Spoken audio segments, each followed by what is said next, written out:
ओम शांति। 7 जुलाई 2023 की साकार मधुर मुरली। प्यारे प्यारे मीठे मीठे बाबा हम बच्चों से कहते हैं, मीठे बच्चे, अर्थ सहित बाप को याद करने से ही तुम्हारे पाप नाश होंगे, आत्मा पतित से पावन बनेगी। नंबर 1 सब्जेक्ट है याद की। प्रश्न, मनुष्यों की अर्जी क्या है और बाप उस अर्जी को कैसे पूरा करते हैं? उत्तर, मनुष्य बाप से अर्जी करते हैं, ओ गॉड फादर हमें पापों से मुक्त करो। ओ रहम दिल बाबा रहम करो। बाबा सभी की अर्जी सुनकर स्वयं आते हैं और पापों से मुक्त होने की युक्ति बताते हैं। बच्चे, तुम मुझे याद करो। सिर्फ बाप की महिमा गाने से कोई फायदा नहीं, चरित्र गाने नहीं है, लेकिन राजयोग सीखकर चरित्रवान बनना है। गीत है, भोलेनाथ से निराला कोई और नहीं। ओम शांति। ये महिमा किसकी सुनी? बिगड़ी को बनाने वाले की। आदि मध्य अंत की नॉलेज सुनाने वाला वह है ऊंच से ऊंच। जब कोई समझने के लिए आते हैं तो हमेशा उनको पहली बात समझानी है कि ऊंच से ऊंच भगवान गाया जाता है। ऊंच से ऊंच उनका नाम भी है, ऊंच से ऊंच उनका ठाव अर्थात रहने का स्थान भी है। ग्रंथ में भी है, ऊंचा जिसका नाम ऊंचा जिसका ठाव। ऊंच से ऊंच रहने वाला है परमपिता परमात्मा। वह है निराकारी दुनिया, जहाँ निराकार परमपिता परमात्मा रहते हैं। फिर नीचे है आकारी और साकारी दुनिया। तो पहले पहले परिचय उनका देना है। परमपिता परमात्मा तो है ही ट्रुथ, वह है रचयिता। फिर है उनकी रचना, ऊंच से ऊंच बीज रूप। फिर उनके नीचे सूक्ष्म वतनवासी ब्रह्मा विष्णु शंकर, वह है रचना। रचयिता सब के ऊपर है, वह रचयिता है बाप, बाकी है रचना। सब एक परमपिता परमात्मा की संतान है, इसलिए हम आत्माएं सब भाई भाई ठहरे। तो परमपिता परमधाम में रहते हैं, उनको ही परमात्मा कहा जाता है। शारीरिक पिताएं तो बहुत है ना। पहले पहले परिचय देना है रूहानी बाप का। उनकी है सब रचना, चित्रों पर भी ध्यान खिंचवाना है। पहले पहले है ऊंच से ऊंच परमपिता परमात्मा, जिसको मनुष्य सृष्टि रूपी झाड़ का चैतन्य बीज रूप कहा जाता है। वह सच्चित आनंद स्वरूप है। सत अर्थात सच कहने वाला। आत्मा भी सत है, वह भी जलती मरती नहीं। सत के बच्चे भी सच्चे होने चाहिए। तुम पहले पहले देवी देवता सच्चे थे। सचखंड स्थापन करने वाला सच्चा बाबा है।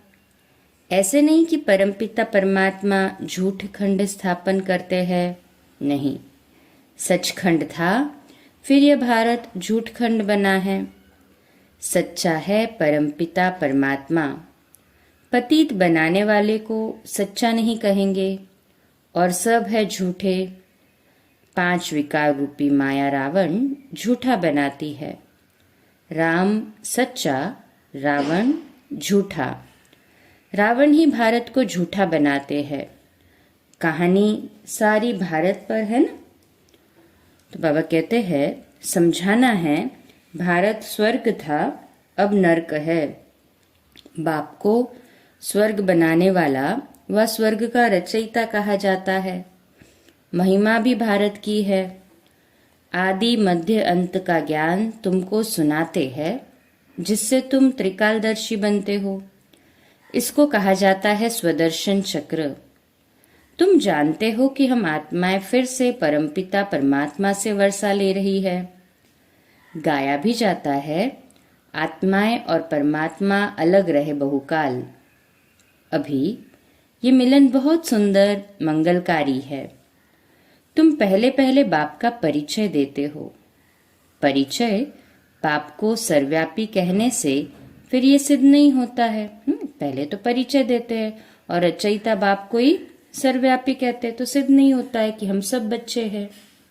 बच्चे ऐसे नहीं कहेंगे कि हम सब परमपिता परमात्मा हैं। सर्वव्यापी कहने से बाप के साथ वह लव नहीं रहता, न बुद्धि योग रहता है। भारत का प्राचीन योग मशहूर है। वास्तव में बुद्धि का योग लगाना है बाप से। सर्वव्यापी है तो फिर योग किससे लगाए? क्या अपने आप से लगाएं? कोई अर्थ ही नहीं निकलता। यहाँ तो तुम अर्थ सहित जानते हो। बाप खुद कहते हैं, मेरे साथ योग लगाने से तुम्हारे विकर्म विनाश होंगे। विकर्म तो होते रहते हैं ना। संपूर्ण कर्मातीत अवस्था अंत में होगी। जब ज्ञान का अंत होगा तब रिजल्ट निकलेगी। स्कूल में भी कोई किस सब्जेक्ट में तीखे जाते, कोई किस में तीखे जाते। सिलेबस होता है, फिर एग्जाम होती है, फिर रिजल्ट निकलती है ना। तो सहज सब्जेक्ट है याद की। बाप को याद किया जाता है। याद से फिर आत्मा अच्छी होगी, बर्तन साफ होगा। आत्मा जो इम्प्योर बनी है वह प्योर बनती जाएगी। ऊंचते ऊंच बाप आकर पढ़ाते हैं और ऊंचते ऊंच पद प्राप्त कराते हैं। तुम मनुष्य से देवता बनते हो। समझते हो कि बरोबर आदि सनातन देवी देवता धर्म था। उनको हिंदू नहीं कहेंगे। भारत का नाम बदलकर हिंदुस्तान नाम रख दिया है। आदि सनातन पवित्र देवी देवता धर्म था, जिसको वैकुंठ अथवा स्वर्ग कहा जाता है। वह तो सतयुग है। उनको कहा जाता है नई दुनिया। उनको रचने वाला बाप है। वह है निराकार। सभी कहते भी है ओ गॉड फादर। वह ऊंचते ऊंच रहते हैं। ब्रह्मा विष्णु शंकर को सूक्ष्म देह मिली हुई है। उसको सूक्ष्म लोक कहा जाता है। और वह है शांति धाम, साइलेंस वर्ल्ड। यह है स्थूल वतन। तो पहले पहले जब कोई भी आते हैं तो उनसे फॉर्म भराना है। आत्मा का बाप कौन है? ऊंचते ऊंच तो भगवान को ही कहा जाता है। साधु संत आदि सब प्रार्थना करते हैं। प्रार्थना को रिक्वेस्ट भी कहा जाता है। ओ गॉड फादर, हम अर्जी करते हैं, हमारे पापों को दग्ध करो और रहमदिल बाबा रहम करो। ऐसे ऐसे पुकारते हैं। रहम सभी पर तो नहीं करेंगे ना। सब पर रहम करने वाला तो एक ही बाप है ना। सर्वोदया कहते हैं ना। अब वह क्या करते हैं, कितने पर रहम करते होंगे, वह भी ड्रामा में नोंद है। इस समय जो कुछ चलता है उनसे तुम भेंट करते हो। गीता भागवत में ये बातें हैं नहीं। गीता है ज्ञान, बाकी चरित्र आदि की तो कोई दरकार ही नहीं है ना। स्टूडेंट टीचर के चरित्र गाते हैं क्या? मास्टर की बैठ महिमा करने से तो कोई भी फायदा नहीं। बाप की सिर्फ महिमा करना कि वह ज्ञान का सागर है, सुख का सागर है, इससे कुछ भी मिलता नहीं है। अभी तुम बच्चे समझते हो कि बाबा हमको राजयोग सिखलाए, त्रिकालदर्शी बनाता है, अर्थात तीनों कालों और तीनों लोकों की नॉलेज देता है। तो तुम मास्टर त्रिलोकी के नाथ भी कहला सकते हो, त्रिकालदर्शी भी कहला सकते हो। बरोबर हम तीनों लोकों को जानने वाले नाथ बनते हैं। ये है राजयोग। हम बादशाह बन रहे हैं। बनाने वाला बाप है। पारसनाथ कहते हैं ना, वह है लक्ष्मी नारायण।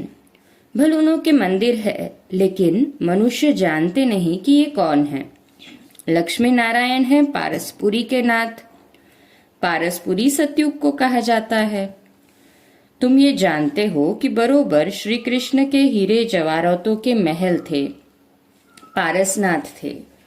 तो पहले पहले ये समझाओ कि ये मनाते हो। हाँ, बाबा कहते पहले पहले ये क्लियर करना है, क्योंकि वो लोग तो समझते हैं कि बरोबर श्री कृष्ण के हीरे जवाहरातों के महल थे। तो शिव बाबा तो श्री कृष्ण के भी रचयिता है ना। तो पहले पहले ये समझाओ कि ये मानते हो कि सभी का रचयिता बाप है। ब्रह्मा विष्णु शंकर का भी रचयिता ठहरा। पहले तो ये निश्चय करो कि वह बाप स्वर्ग का रचयिता है। स्वर्ग में आदि सनातन देवी देवता धर्म वाले थे। उन्हों को यह नॉलेज कब मिली? बाप कहते हैं कि मैं कल्प कल्प संगम युगे आता हूँ नॉलेज देने। बरोबर तुम सतयुग आदि के पारसनाथ बन रहे हो। कितनी फर्स्ट क्लास नॉलेज है। यहाँ बैठे हो, तुम समझते हो हम बाबा से स्वर्ग का वर्षा पाए, पारसनाथ पारसपुरी के मालिक बनेंगे। बुद्धि जानती है कि लक्ष्मी नारायण आदि देवी देवताएं कितने धनवान थे, बहुत जेवर आदि थे, बड़े साहूकार होते हैं। तो पहले पहले बाप को जान उनसे वर्षा लेना है, याद से वर्षा लेना है। सूक्ष्म बात ये है, हीरे जवारों के कितने बड़े बड़े महल थे, अभी वह खत्म हो गए हैं, फिर अपने समय पर खड़े हो जाएंगे। पहले थे, फिर खत्म हुए, फिर होंगे जरूर। ड्रामा में नूंद है ना। ये बुद्धि से समझने की बात है। लड़ाई में भी सब टूट फूट जाते हैं, फिर नए सिर महल बनाते हैं। महल जरूर बनाए होंगे। तुमको साक्षात्कार होता है कि बरोबर महल है, हमने बनाए थे। ऐसे नहीं कि सागर के नीचे चले गए जो अब निकले हैं। हाँ, ऐसे नहीं कि वो सागर के नीचे चले गए और अब वापस से निकलने हैं। नहीं, ये तो ड्रामा का चक्र फिरता रहता है। वह समझते हैं कि लंका रावण की अथवा सोने की द्वारिका नीचे चले गई है जो फिर निकलेगी, परंतु ऐसे तो है नहीं ना। अभी तुम द्वारिका के मालिक बन रहे हो। कितने माला माल थे ना माला माल सभी। कहे हाँ जी बाबा। धन दौलत सब था, अब सब गायब हो गया है, सब ले गए। फिर ऐसे ही होगा। पहले पहले बाप का परिचय देकर फिर चक्र का राज समझाना है कि ये कैसे फिरता है। सतयुग की स्थापना बाप ही करेंगे। अब बाबा सम्मुख बैठ कहते हैं कि मुझे याद करो। इस याद की योग अग्नि से ही तुम पतित से पावन बनते हो, और कोई उपाय नहीं है। योग अग्नि से आत्मा पतित से पावन बनती है। पतित पावन बाप ही आकर पावन दुनिया स्थापन करते हैं। फिर तुम गंगा के लिए क्यों कहते हो कि ये पतित पावनी है? जब तप गंगा स्नान आदि करना, ये सब भक्ति मार्ग की सामग्री है। भक्ति मार्ग पहले अव्यभिचारी था, फिर व्यभिचारी बना है। आधा कल्प लगा है व्यभिचारी बनने में। 16 कला से 14 कला, फिर कलाएं कम होती जाती है। ये ज्ञान सागर बाप समझाते हैं। ब्रह्मा विष्णु शंकर को ज्ञान सागर मनुष्य सृष्टि का बीज रूप नहीं कहा जाता। परमपिता कहने से बुद्धि ब्रह्मा विष्णु शंकर तरफ नहीं जाती है। आत्माएं परमपिता परमात्मा बाप को ही याद करती रहती है। जब उन्हों को दुख होता है, जब दुख होता है तब याद करती है परमात्मा को। सतयुग में तो सुख है तो कोई भी पुकारता नहीं। अब आत्माएं जानती है कि आधा कल्प से दुख पाया है, अभी फिर स्वर्ग में जाएंगे, वहां कोई भी दुख नहीं, इसलिए सतयुग में बाबा को याद करने की दरकार नहीं पड़ती। ड्रामा अनुसार बाबा हमको सुख का वर्षा देकर ही जाएंगे। मनुष्य जब बूढ़े होते हैं तो वानप्रस्थ में जाकर बैठते हैं, गुरु करते हैं। यहाँ तो बाप स्वयं आकर सदगुरु बनते हैं। कहते हैं कि तुम सबको साथ ले जाऊंगा। ऐसे और कोई भी कह न सके। साथ में तो कोई भी नहीं ले जाएंगे। हर एक को पुनर्जन्म जरूर लेना पड़े। पार्ट में तो आना ही है। मैं तो घड़ी घड़ी जन्म नहीं लेता हूँ। अगर मैं भी घड़ी घड़ी जन्म लूँ तो तमो प्रधान बन जाऊं ना। आत्मा ही इम्प्योर बनती है। आत्मा में खाद पड़ती है। गोल्डन एज सिल्वर एज अक्षर अभी है। बरोबर अभी आयरन एज है। अभी संगम है। बाप को जरूर आना ही है। पुरानी सृष्टि को नया बनाना है, ये बाप का ही काम है। बाप ही पतित पावन है, अर्थात सृष्टि को बदलने वाला है। सृष्टि का रचयिता नहीं, बदलने वाला है। रचने वाला कहने से मनुष्य समझते हैं बड़ी प्रलय होती है। पतित पावन अक्षर ठीक है। साधु लोग भी गाते हैं पतित पावन सीताराम। ऐसे तो कभी नहीं कहते कि पतित पावनी गंगा। पतित पावन कहने से बुद्धि परमात्मा की तरफ चली जाती है। गंगा नदी तो वहां भी होती है, परंतु वहां सब चीजें सतो प्रधान हो जाती है। गंगा भी सतो प्रधान, यहाँ तो तमो प्रधान है ना। फ्लड्स कर देती है, गावड़ों को डुबा देती है। ब्रह्मपुत्रा कितने गांव को डुबा देती है। ये है ही दुखधाम। सतयुग में थोड़ी दुख भोगेंगे, वहां तो कायदे से अपना रास्ता लेकर चलेगी। यहाँ रास्ता छोड़ देती है, नदियां रास्ता छोड़ के प्रवेश करती है अंदर, क्योंकि हम भी तो सुखाते हैं ना उसको, उसके ऊपर मिट्टी डालते हैं, कंस्ट्रक्शन करते हैं। तो बाबा कहते हैं हाँ, अभी तो रास्ता छोड़ देती है नदी, कभी किस तरफ चली जाती है। वहां 5 तत्व सतो प्रधान होने कारण जल भी कभी दुख नहीं देता। यहाँ जल भी दुख देता है। पहले तो ये समझना है कि स्वर्ग का सुख देने वाला कौन है। जरूर बाप ही होगा। अभी तो नरक है, बाबा आया है। हम प्रजापिता ब्रह्मा के बच्चे ब्रह्मा कुमार कुमारियां हैं। प्रजापिता ब्रह्मा हो तब नई सृष्टि रचे। मनुष्य से देवता किए करत न लागी वार। किसने किया ये? तो परमपिता परमात्मा ने। श्री कृष्ण तो स्वयं देवता है ना। बाप ही आकर मनुष्य को देवता बनाते हैं, ये तुम अभी जानते हो। आगे तो सिर्फ गाते थे मनुष्य से देवता किए करत न लागी वार, सिर्फ गाते थे, परंतु उसका अर्थ नहीं समझते थे। जानते नहीं थे कि सतयुग किसने स्थापन किया, रचयिता कौन है। सतयुगी सृष्टि फिर कलयुगी बन जाती है। तो तुम बच्चे समझ गए हो कि ये बड़ा मांडवा है आकाश तत्व का, इसमें खेल होता है। ओपन स्टेज चाहिए ना। मनुष्य पार्ट बजाते हैं तो रोशनी भी चाहिए। इसके लिए फिर सूरज चांद सेवा करते हैं, सितारे भी चमकते हैं। जब रात होती है तो रोशनी अर्थात सुख देते हैं, इसलिए सूर्य देवता चांद देवता कहते हैं। रोशनी आदि का सुख देते हैं ना। अच्छा, मीठे मीठे सिकिलदे बच्चों प्रति माता पिता बाप दादा का याद प्यार और गुड मॉर्निंग। रूहानी बाप की रूहानी बच्चों को नमस्ते। हम रूहानी बच्चों की रूहानी माता पिता बाप दादा को याद प्यार गुड मॉर्निंग और नमस्ते। वाह बाबा वाह, शुक्रिया बाबा शुक्रिया। धारणा के लिए मुख्य सार है पहली पॉइंट, ड्रामा के चक्र को यथार्थ रीति समझकर पुरुषार्थ करना है। बाप समान रहमदिल बन सभी पर रहम करना है। दूसरी पॉइंट, बाप सचखंड स्थापन कर रहे हैं, इसलिए सच्चा होकर रहना है। बाप की याद से आत्मा को स्वच्छ बनाना है।